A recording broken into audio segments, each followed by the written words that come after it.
एक ये भी है कि हम विश्वगुरु हैं और हमारी बात दुनिया सुनने को मजबूर है। कुछ इस तरह के की बातें बहुत सारा हमारा जो भारतीय डायस्पोरा है वो इस पे यकीन भी करता है। भले वो अमेरिका में रहता हो, इंग्लैंड में रहता हो, लेकिन वो यहाँ के इस प्रचार पर यकीन करता है जिसमें ये सब कहा जाता है। आर्थिक सच्चाई इससे एकदम उल्टी है। उल्टी क्या, सिर के बल खड़ी है। हम कुल दुनिया के व्यापार में 2.25% का हिस्सा रखते हैं। हमारी क्या हैसियत है? हमारा कोई एक प्रोडक्ट ऐसा नहीं है, कोई एक कंपनी ऐसी नहीं है जिसके बिना दुनिया में किसी के ऊपर जरा भी फर्क पड़ता हो। न दुनिया के बाजार में, न दुनिया की अर्थव्यवस्था में, न दुनिया की आने वाले फ्यूचर में जो टेक्नोलॉजी वगैरह के एडवांसमेंट है उनमें हम कहीं है ही नहीं। हम तो अपने ही लोगों को ठगने के लिए अपने से ही झूठ बोलते रहते हैं।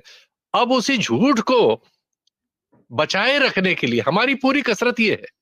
हम न क्वांटम फिजिक्स में है, न एआई में है, न बायोटेक्नोलॉजी में है, न एविएशन में है, न हमारी मैन्युफैक्चरिंग ही किसी लायक है। हम स्लगिश हैं एकदम, बिल्कुल पिछले 15 साल से, 12 साल से।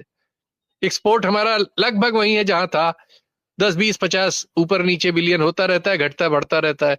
अभी चूंकि स्टॉक गिर रहे हैं बुरी तरह से, तो हमारा जो रिजर्व फॉरेक्स था वो भी 100 बिलियन के आसपास, 88 बिलियन गिर गया है। टैक्सेशन हम सिर्फ मिडिल और लोअर मिडिल पे जीएसटी और दूसरे माध्यमों से बढ़ा के पब्लिक एक्सचेकर में हमारा खजाना भरा हुआ है, लेकिन उतना ही हमारे पास लोन है। तो हम न टेक्नोलॉजी में है, न अदरवाइज किसी पावर में है, न कुछ है, लेकिन हमने एक झूठ एक तैयार कर रखा है भारतीय जनमानस में, इंडियन डायस्पोरा में, कि हम विश्वगुरु हो गए हैं और हमारे नेता के बिना दुनिया चल नहीं रही है, रुकी हुई है। और सब हमारे नेता के दोस्त हैं। नेता को 2 अक्षर अंग्रेजी नहीं आती, हे करके वो टालता है कि वो अंग्रेजी का सवाल किसी तरह ट्रांसलेट होकर सामने वाले तक पहुंचे या ट्रांसलेटर बता दे। टेलीप्रॉम्प्टर ना हो तो भाषण नहीं दे सकता। लेकिन इतना बड़ा झूठ इस्टेब्लिश कर दिया गया है, उसकी रक्षा में ये जरूरी है कि मोदी जी की एक फोटो आ जाए जिसमें वो झप्पी उप्पी पाले ट्रंप से। भले उसके बाद 4 चिनूक हेलीकॉप्टर उनको ड्योढ़े और दुगने दाम पे खरीद के वापस लौटना पड़े।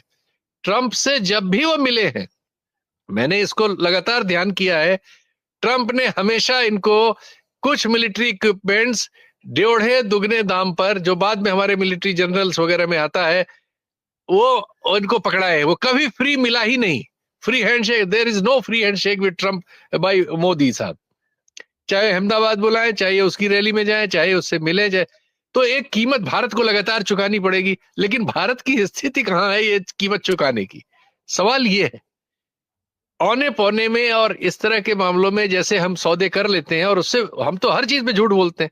हमने कुछ लड़ाकू जहाज फ्रांस से खरीद लिए, जो सौदा पहले मनमोहन सिंह साहब के जमाने में हुआ था। उस सौदे को उलट पलट के छोटा करके खरीद लिए, और फिर हमारे मीडिया ने कुछ ऐसा माहौल बनाया कि गोया पाकिस्तान कल सरेंडर करने वाला है, चीन तिब्बत उब्बत छोड़ के भाग जाएगा, अमेरिका हाथ मिलाने आ जाएगा।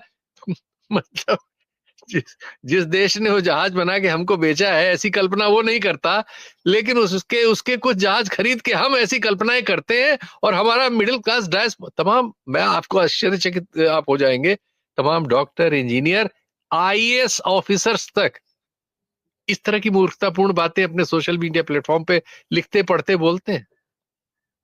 तो प्रचार के माध्यम से बनी हुई एक झूठी कहानी का नाम है इस समय का भारत, और उसके सामने